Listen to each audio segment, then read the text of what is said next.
Et en toute chose, donc bonjour Guillaume. Bonjour Adrien. Merci de nous rejoindre pour donc cette édition spéciale sport dans la métropole lilloise, l'actualité du week-end que vous allez nous décrypter et on va commencer par parler football. Ouais, pas de football justement, puisqu'il n'y avait pas de Ligue 1 ni de Ligue 2 ce week-end. Trêve internationale oblige. Malheureusement, les Français n'ont pas brillé face à la Géorgie vendredi soir, un nul 0-0. Et le boulonnais Franck Ribéry n'a pas été aussi bon qu'on ne le connaît au Bayern de Munich. Mais malgré tout, il y avait une grosse actualité sportive dans la région et notamment de la perche. Avec Perchine Lille, c'est ça, c'était la première édition de cet événement de saut à la perche en plein centre-ville. Ouais, c'était assez inédit. Entre le Palais des Beaux-Arts et la préfecture, ils avaient installé un sautoir. Alors ça a été une vraie réussite, entre 4 et 5 000 personnes s'étaient amassées pour venir voir Renaud Lavillenie sauter. Renaud Lavillenie qui est quand même champion olympique en titre à Londres, champion du monde en salle, 5 fois champion d'Europe, 7 fois champion de France. Malheureusement, Renaud n'a pas réussi à s'adapter à cette piste événementielle. Mais c'était une très très belle compétition remportée par un Grec qui a franchi une barre de 5,81 m, le Grec Konstantinos Philippidis, j'ai réussi à le dire.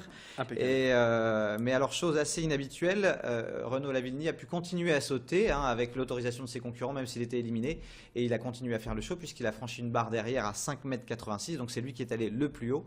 Mais ce qui était sympa, c'est qu'il y avait énormément de monde. Les gens étaient très près du sautoir. Donc grosse ambiance et on peut gager que l'événement en verra d'autres. Il y aura à mon avis d'autres Perchine Lille dans les prochaines années. Ouais, il y a eu du monde, un beau succès pour cette première édition du saut à la perche urbain, pourrait-on dire. Voilà. Après le saut à la perche, on va revenir sur la route, au sol, avec le cyclisme, le Grand Prix de Fourmies. Ouais, la 81e édition avec un plateau très sympa, Thomas Voeckler le français, mais aussi Alberto Contador qu'on ne présente plus. On se demandait d'ailleurs un petit peu ce qu'il faisait là, un coureur de grand tour. Mais ça s'est plutôt bien passé pour les couleurs tricolores. Une victoire française, Nasser Boigny, à qui décidément la région réussit pas mal du tout. Nasser Boigny qui avait été champion de France sur route il y a 2 ans à Saint-Amand, qui a devancé l'Allemand André Greppel, qui a déjà pourtant signé 5 victoires sur les routes du Tour de France. Pas n'importe qui. Voilà, une échappée qui a pris jusqu'à 6 minutes 30 d'avance au 100e kilomètre, et puis ensuite les équipes de sprinteurs se sont mises en route et Nasser Boigny a sauté sur la ligne d'arrivée l'Allemand Greppel. Voilà.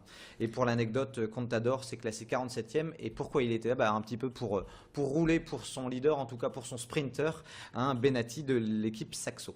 Oui, puis pour s'entretenir quand même, pourrait-on dire. Et en tout cas, ça a fait certainement plaisir aux spectateurs nordistes de voir un tel cycliste. Le trail de la Côte d'Opale aussi, ça c'est de la course à pied, c'était ce week-end à 800. Ouais, c'était ce week-end, je crois d'ailleurs que vous y étiez et que vous avez fait plutôt un bon chrono.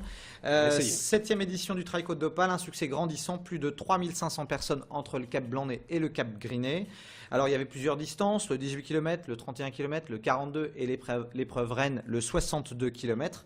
Victoire du briviste Thierry Breuil après une course assez disputée. Thierry Breuil qui a terminé devant Sébastien Speller, qui lui termine 5e mais qui avait mené toute la course, qui est parti peut-être un peu trop fort et qui l'a payé dans les dunes. Mais une très belle victoire de Thierry Breuil qui avait déjà emporté cette manifestation, et encore un très très beau succès pour ce coureur qui a quand même 41 ans, qui est presque un vétéran. Oui, c'est la 5e victoire de Thierry Breuil à 800 en 7 éditions du trail. Et donc vraiment, c'est, on va dire, un spécialiste du Cap Blanc-Nez. Et de là à Côte d'Opale, magnifique course vraiment, ce week-end à 800. On l'appelle le roi de 800, Thierry Breuil maintenant. Allez, un peu de foot quand même, avec vraiment un super résultat pour les jeunes Lensois, les jeunes du RC Lens. Alors on appelle ça les U12, les moins de 12 ans, c'est les Benjamins. Il y avait ce week-end les phases finales de la Coupe du Monde Benjamin qui se déroulait à Londres, à Wembley. Et la jeune équipe du Racing Club de Lens avait passé les qualifications régionales, les qualifications nationales. Et puis elle est allée à Londres sans savoir un petit peu à quoi elle allait être affrontée. Et puis ça s'est excellemment bien passé. Victoire contre l'Argentine en 8e, victoire face au Mexique en quart de finale. Les jeunes Lensois ont battu le Japon 1-0 en demi-finale, et puis une finale rêvée face au Brésil, sous les yeux de Zinedine Zidane, parrain de l'épreuve. Et ça rappelait un petit peu 98. France-Brésil évidemment. Voilà, Gervais Martel et Jocelyn Blanchard qui avaient fait le déplacement pour voir les jeunes Lensois sur le toit du monde. On peut dire officieusement, les jeunes Lensois moins de 12 ans sont champions du monde de football. Absolument, et puis un petit clin d'œil aussi à un jeune joueur qui faisait partie de cette équipe, qui s'appelle Jonathan Varane, dont le grand frère est Raphaël Varane et joue au Real Madrid.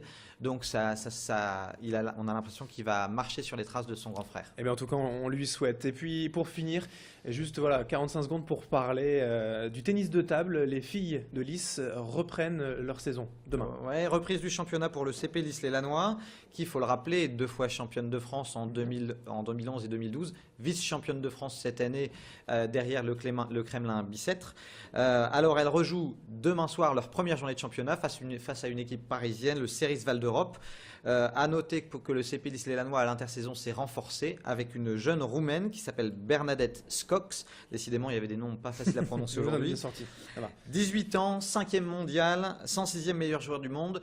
Et puis, ça va aussi être un petit peu l'atout charme du CP Lys les Lannoy puisqu'elle fait aussi un peu de mannequinat. En tout cas, si vous avez envie de la voir jouer, elle ainsi que Xiao Xinyan, qui est la numéro 1 française, qui joue aussi à Lys les Lannoy. Ça se passe demain soir au complexe sportif Jules Ferry à Lys. Et on n'y manquera pas, on parle souvent des fleurs de Lys sur Grand Lille TV. Merci Guillaume d'avoir été avec nous pour ce tour complet de l'actualité sportive. Merci. Merci Adrien. Et merci à vous de nous avoir suivis. Restez bien en notre compagnie. Dans un instant, on enchaîne avec la météo et l'infotrafic.